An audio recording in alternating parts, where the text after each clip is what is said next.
ಹಾಗೂ ಇಂದಿನ ಒಂದು ಅರಣ್ಯ ಇಲಾಖೆ ಹಿರೇಕೆರೂರು ಪ್ರಾದೇಶಿಕ ವಲಯದ ಆರ್ಎಫ್ಒ ಆಗಿರ್ತಕ್ಕಂಥ ವಿಜಯಕುಮಾರ್ ಗುಡಿಬಾಗಿಲು ಅವರಿಗೆ ನಮ್ಮ ಮುತ್ತಜ್ಜ ವಿದ್ಯಾಪೀಠದ ಕಾರ್ಯಾಧ್ಯಕ್ಷರಾಗಿರ್ತಕ್ಕಂಥ ಪಿ ಕೆ ಸರ್ ಅವರು ಪುಷ್ಪಗುಚ್ಛ ಕೊಡುವುದರ ಮುಖಾಂತರ ಸಾಧಿಸಬೇಕಾಗಿ ತಮ್ಮನ್ನು ವಿನಂತಿಸಿಕೊಳ್ಳುತ್ತೇವೆ.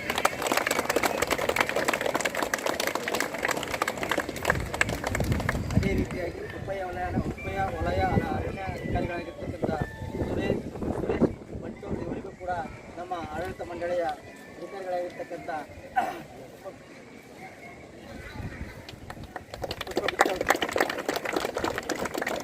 ಅದೇ ರೀತಿಯಾಗಿ ಗಸ್ತು ವಲಯ ಅಧಿಕಾರಿಗಳಾಗಿರ್ತಕ್ಕಂಥ ಯುವರಾಜ್ ಭಜಂತ್ರಿ ಅವರಿಗೆ ನಮ್ಮ ಮಹಾವಿದ್ಯಾಲಯದ ಪ್ರಾಚಾರ್ಯ ಆಗಿರ್ತಕ್ಕಂಥ ಬಂಡಿವಡ್ರ ಸರ್ ಅವರು ಪುಷ್ಪಗುಚ್ಛ ಕೊಡುವ ಮುಖಾಂತರ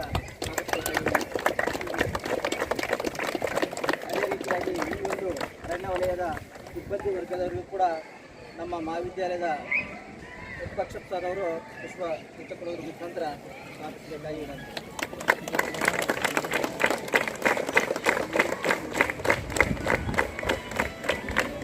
ಇಂದಿನ ಒಂದು ಕಾರ್ಯಕ್ರಮದ ಮುಖ್ಯ ಅತಿಥಿಗಳಾಗಿ ಆಗಮಿಸಿರ್ತಕ್ಕಂಥ ಆರ್ಎಫ್ಒ ವಿಜಯ ಗುಡಿಬಾಗಿಲವರು ಈ ಒಂದು ವಿಶ್ವ ಪರಿಸರದ ದಿನಾಚರಣೆಯ ಅಂಗವಾಗಿ ಒಂದೆರಡು ಮಾತಾಡಬೇಕಾಗಿತ್ತು.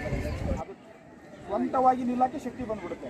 ಹೆಂಗೆ ನಾವು ಮಕ್ಕಳನ್ನ ಕಾಲೇಜಲ್ಲಿ ಒಂದು 22 ವರ್ಷದವರೆಗೂ ಶಿಕ್ಷಣ ಕೊಡ್ತೀವಿ. ಯಾಕಂದರೆ ಆ ಶಿಕ್ಷಣ ಆ ಟೈಮಲ್ಲಿ ಕೊಟ್ಟರೆ ಮುಂದೆ ಅವರು ಸದೃಢವಾಗಿ ಬೇರೆ ಬಿಡುತ್ತೆ ಜೀವನದಲ್ಲಿ. ಅವಾಗ ಅವರು ಮುಂದೆ ಅವರು ಸ್ವಂತ ಕಾಲಲ್ಲಿ ನಿಲ್ಲಕ್ಕೆ ಶಕ್ತಿ ಬರುತ್ತೆ. ಅದೇ ಥರನೇ ಅದಕ್ಕೋಸ್ಕರನೇ ಪ್ರತಿ ವರ್ಷ ಜೂನ್ ಅಂದರೆ ಮಳೆ ಬೀಳೋ ಮೊದಲೇ ಟೈಮಲ್ಲೇ ವಿಶ್ವ ಪರಿಸರ ದಿನಾಚರಣೆ ವಿಶ್ವದಾದ್ಯಂತ ಆಚರಿಸ್ತಾರೆ. ಇದ್ರ ಉದ್ದೇಶ ನಾವು ಸಾಂಕೇತಿಕವಾಗಿ ಒಂದು ಗಿಡ ನೆಟ್ಟಿದ್ದೀವಿ. ಬಟ್ ಮನೆಗೊಂದು ಮರ, ಊರಿಗೊಂದು ವನ, ಸುಮಾರು ಸ್ಲೋಗನ್ಗಳು ಸುಮಾರು ನಮ್ಮ ಸ್ವಾತಂತ್ರ್ಯ ಸಿಕ್ಕಾಗಿನೂ ಇದೆ, ನಮ್ಮ ಪರಿಸರದ ಬಗ್ಗೆ ಅವ್ರಿಗೂ ಬಂದು ಮೂಡ್ದಂಗೆ ಇದೆ.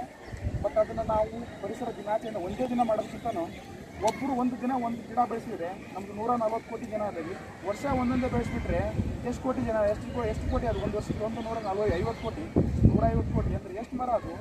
ಬಟ್ ಆದರೆ ಅದರ ಬಗ್ಗೆ ಇದು ಕಡಿಮೆ. ಬಟ್ ಅದಕ್ಕೋಸ್ಕರನೇ ಇದು ಶಾಲಾ ಕಾಲೇಜು ವಿದ್ಯಾರ್ಥಿಗಳು ಈಗಿನ ಬೆಳೆಸ್ಕೊಳ್ಳೋದಕ್ಕೋಸ್ಕರ ನಾವು ಈ ಕಾರ್ಯಕ್ರಮಗಳನ್ನು ಮುಖ್ಯವಾಗಿ ನಾನು ಮತ್ತು ಕಾಲೇಜುಗಳಲ್ಲಿ ಆಯೋಜಿಸ್ತೇವೆ. ಬೇವಿನ ಗಿಡನೇ ಯಾಕೆ ನೆಡಬೇಕು ಅಂತ ಸರ್ ನಮ್ಗೆ ಭಾಳ ಒತ್ತಾಯ ಮಾಡಿದ್ದಾರೆ. ಯಾಕಂದರೆ ಬೇವಿನ ಗಿಡ ಅದು ಹಣ್ಣು ತಿನ್ನುತ್ತೆ, ಹಣ್ಣು ಬರುತ್ತೆ, ಅದ್ರ ಮೇಲೆ ಪಕ್ಷಿಗಳು ಸಿಕ್ಕಾಪಟ್ಟೆ ಬರ್ತವೆ. ಬೇವಿನ ಹಣ್ಣು ಯಾರಾದರೂ ತಿಂದಿರಲ್ವಾ, ಸ್ವೀಟ್ ಫುಲ್ಲು ಹಳದಿ ಕಲರ್ ಬಂದಾಗ ತಿಂತಾವೆ. ಹಾಗಾಗಿ ಸರ್ ಬೇವಿನ ಗಿಡನ ಹಾಕಿ ಅಂತ ಹೇಳಿದ್ದಾರೆ. ಸೊ ಅದಕ್ಕೋಸ್ಕರ ನಾವೆಲ್ಲ ಕಡೆ ಬೇವಿನ ಗಿಡನ ಹಾಕಿದ್ದೀವಿ. ಇದನ್ನು ಕಾಪಾಡ್ಕೊಂಡು ಹೋಗೋದು ಮಕ್ಕಳ ಜವಾಬ್ದಾರಿ. ಕೆಲವೊಂದು ನಾವೆಲ್ಲ ಸ್ಕೂಲ್ಗಳಲ್ಲಿ ಏನು ಮಾಡ್ತೀವಿ, ಚಿಕ್ಕ ಜಾಗ ಅಂತ 1 ಎಕರೆ 2 ಎಕರೆ ಸ್ಕೂಲ್ ಮಕ್ಕಳಿಗೆ ಹಂಚ್ಕೊತಿರ್ತೀವಿ. ಅಲ್ಲಿ ಬೇರೆ ಥರ ನೇರಳೆ ಹಣ್ಣಿನ ಗಿಡ ಎಲ್ಲ ಹಾಕಿರ್ತೀವಿ. ಸೊ ಅವರು ಪರ್ಸ್ನಲ್ ತೊಗೊಂಡು ಆ ಗಿಡ ಬೆಳೆಯೋವರೆಗೂ ಅವರೇ ನೋಡ್ಕೊತಾರೆ. ಸೊ ಅದೊಂದು ವ್ಯವಸ್ಥೆ ಮಾಡಿದರೆ ಭಾಳ ಒಳ್ಳೆಯದಾಗಿದೆ ಸರ್. ಅದನ್ನು ಪ್ರೊಡಕ್ಷನ್ಗೆ ನಾವೇನು ಮಾಡಬೇಕು ಅದನ್ನು ಮಾಡ್ತೀವಿ ಸರ್. ನೆಕ್ಸ್ಟ್ ಈಗ ಸದ್ಯ ಮುಂದೆ ಅದನ್ನು ಚೆನ್ನಾಗಿ ನೋಡ್ಕೋಬೇಕು ಸರ್. ಅದು ಸ್ವಲ್ಪ ಬಿದ್ದಿರುತ್ತೆ, ದನಕರ ಎಲ್ಲ ಸಿಗ್ತವೆ. ಮಕ್ಕಳುಗಳು ಮತ್ತು ಯಾರು ಅದನ್ನು ಚೂಟೋದು, ಅದನ್ನು ಕರಿಯೋದು, ಅದ್ರ ಮೇಲೆ ಹಾಕ್ಕೊಂಡು ಇನ್ನೊಂದು ಮಾಡಬೇಡಿ. ಅದು ದೊಡ್ಡದಾದ್ಮೇಲೆ ಏನಾದರೂ ಮಾಡಿ ಏನಾಗಲ್ಲ, ದೊಡ್ಡದಾದ್ಮೇಲೆ ಯಾಕಂದರೆ ಶಕ್ತಿ ಇರುತ್ತೆ. ಸೊ ಮಕ್ಕಳು ಜವಾಬ್ದಾರಿಯಿಂದ ಈ ಗಿಡನ ಇವತ್ತು ನೆನಪಿಡ್ಕೊಂಡು ಈ ಗಿಡನ ರಕ್ಷಣೆ ಮಾಡ್ಕೊಂಡು ಹೋಗೋದು ಮಕ್ಕಳದೇ ಜವಾಬ್ದಾರಿ ಇದೆ. ಸೊ ಅದನ್ನು ನೀವು ನೆರವೇರಿಸ್ಕೊಡ್ತೀರಂತ ನಾನು ಅಂದ್ಕೊಂಡಿದ್ದೀನಿ. ಮತ್ತು ಮುಂದೆ ಕಾರ್ಯಕ್ರಮ ಮಾಡೋಣ, ಚೆನ್ನಾಗಿರೋದು ನೆಕ್ಸ್ಟ್ ಒಂದು ಪ್ರೋಗ್ರಾಮನ್ನು ಮಾಡೋಣ ಅಂತ ನಮಗೊಂದು ಇವಾಗ ನಿಮ್ಗೆ ಕೇಳ್ಕೊಳ್ತಾ ಈ ಕಾರ್ಯಕ್ರಮಕ್ಕೆ ಅನುವು ಮಾಡಿಕೊಟ್ಟಿದ್ದೆ ಎಲ್ಲರಿಗೂ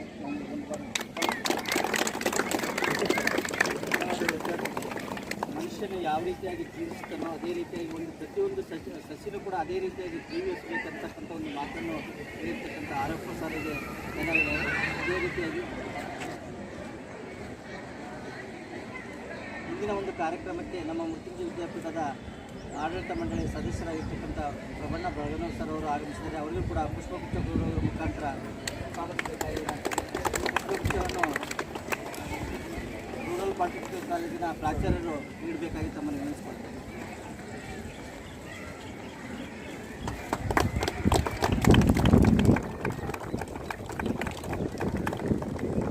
ಈ ಒಂದು ಕಾರ್ಯಕ್ರಮದ ಅಧ್ಯಕ್ಷರಾಗಿರ್ತಕ್ಕಂಥ ಮುತ್ತುಂಜ ವಿದ್ಯಾಪೀಠದ ಕಾರ್ಯಾಧ್ಯಕ್ಷರು ಈ ಒಂದು ವಿಶ್ವ ಪರಿಸರ ದಿನಾಚರಣೆ ಅಂಗವಾಗಿ ಒಂದೆರಡು ಮಾತಾಡಬೇಕಾಗಿ ತಮ್ಮನ್ನು ವಿನಂತಿಸಿಕೊಳ್ತೀನಿ.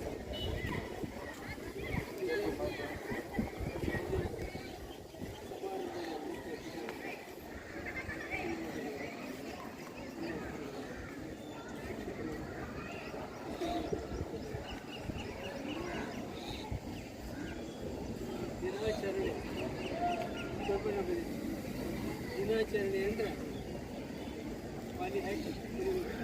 ದಿನಾಚರಣೆ ಬೇಡ್ಕೊಳ್ತೀವಿ ಯಾವ್ಯಾವ ಹೋಗಿತ್ತು ಆ ಪ್ರಕಾರ ಹಾಕ್ಕೊಳ್ತೀವಿ.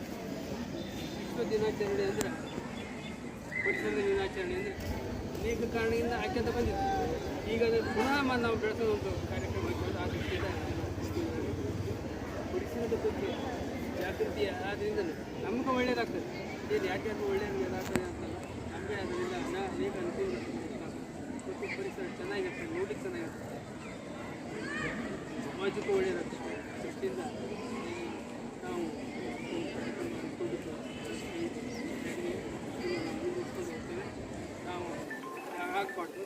ಅದು ಆ ದೃಷ್ಟಿಯಿಂದ ದೇವರಲ್ಲೇ ಪ್ರಾರ್ಥನೆ ಮಾಡ್ತೇವೆ, ನಮಗೆಲ್ಲರೂ ಸರಿಯಾಗಿ ಬುದ್ಧಿ ಕೊಡಪ್ಪ, ಅದಕ್ಕೆ ಬೆಳೆಯಿ ಬೆಳೆದಕ್ಕಿಂತ ಆ ಬುದ್ಧಿನ ಬೆಳೀಲಿ ಅಂತ ದೇವರು ಪ್ರಾರ್ಥನೆಯನ್ನು ಮಾಡ್ತೇನೆ.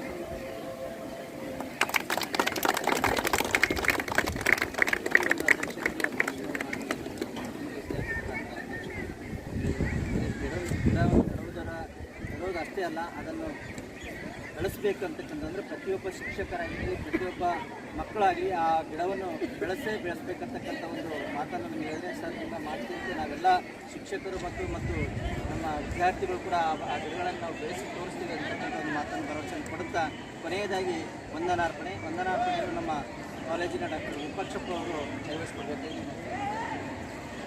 ವಿದ್ಯಾಪೀಠ ಸಂಸ್ಥಾವಿ ಅರಣ್ಯ ಇಲಾಖೆ ಹಿರಿಯೂರು ಪ್ರಾದೇಶಿಕ ವಲಯ ಇವರ ಸಹಯೋಗದಲ್ಲಿ ಮೃತ್ಯುಂಜಯ ವಿದ್ಯಾಪೀಠದ ವಿವಿಧ ಅಂಗಸಂಸ್ಥೆಗಳು ಸೇರಿಕೊಂಡು ವಿಶ್ವ ಜಾಗೃತಿ ಮೂಡಬೇಕು, ವಿಶ್ವ ಪರಿಸರವನ್ನು ಕಾಪಾಡಬೇಕು. ಈ ನಿಟ್ಟಿನಲ್ಲಿ ಸಾಂಕೇತಿಕವಾಗಿ ಇವತ್ತು ಬೇವಿನ ಗಿಡವನ್ನು ನೆಡುವುದರ ಮೂಲಕ ಜಾಗತಿಕ ಮಟ್ಟದಲ್ಲಿ ಸುಸ್ಥಿರ ಅಭಿವೃದ್ಧಿಯ ಗೋಲನ್ನು ರೀಚ್ ಮಾಡಿ ಪರಿಸರವನ್ನು ಕಾಪಾಡಬೇಕು ಅಂತ ಹೇಳಿ ಏನು ಇವತ್ತು ಜಗತ್ತಿನಾದ್ಯಂತ ಬೆಳವಣಿಗೆಗಳು ನಡೀತಾ ಇದೆ.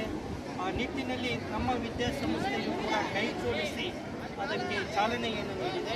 ಈ ನಿಮಿತ್ತವಾಗಿ ಇಂದಿನ ಕಾರ್ಯಕ್ರಮದ ಅಧ್ಯಕ್ಷತೆಯನ್ನು ವಹಿಸಿ ಕಾರ್ಯಕ್ರಮಕ್ಕೆ ಚಾಲನೆ ನೀಡಿದಂಥ ಶ್ರೀ PV ಕೆರುಡಿ ಸರ್ ಅವರಿಗೆ ಎಲ್ಲ ವಿದ್ಯಾಸಂಸ್ಥೆಗಳ ಮುಖ್ಯಸ್ಥರ ಪರವಾಗಿ, ಎಲ್ಲ ಸಿಬ್ಬಂದಿ ವರ್ಗದವರ ಪರವಾಗಿ, ಅರಣ್ಯ ಇಲಾಖೆಯ ಪರವಾಗಿ ವಂದನೆಗಳನ್ನು ಸಲ್ಲಿಸುತ್ತೇನೆ.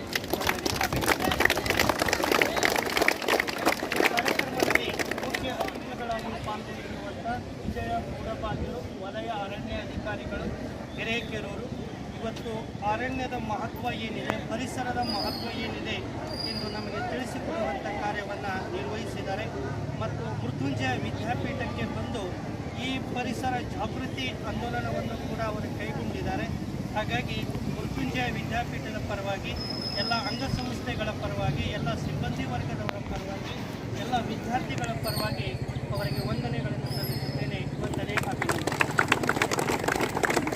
ಹಾಗೆಯೇ ಆಡಳಿತಾಧಿಕಾರಿ ಅವರಿಗೂ, ಪ್ರಬನ್ನ ಬಳಗನೂರವರಿಗೂ, ಇತರೆಲ್ಲ ಮೃತ್ಯುಂಜಯ ವಿದ್ಯಾಪೀಠದ ಸದಸ್ಯರುಗಳಿಗೂ, ಎಲ್ಲ ಅಂಗಸಂಸ್ಥೆಗಳ ಮುಖ್ಯಸ್ಥರುಗಳಿಗೂ, ಎಲ್ಲ ಸಿಬ್ಬಂದಿ ವರ್ಗದವರಿಗೂ ಹಾಗೂ ಎಲ್ಲ ವಿದ್ಯಾರ್ಥಿಗಳಿಗೂ ಕೂಡ ವಂದನೆಗಳನ್ನು ಸಲ್ಲಿಸುತ್ತೇನೆ. ವಂದನೆ, ಅಭಿನಂದನೆ.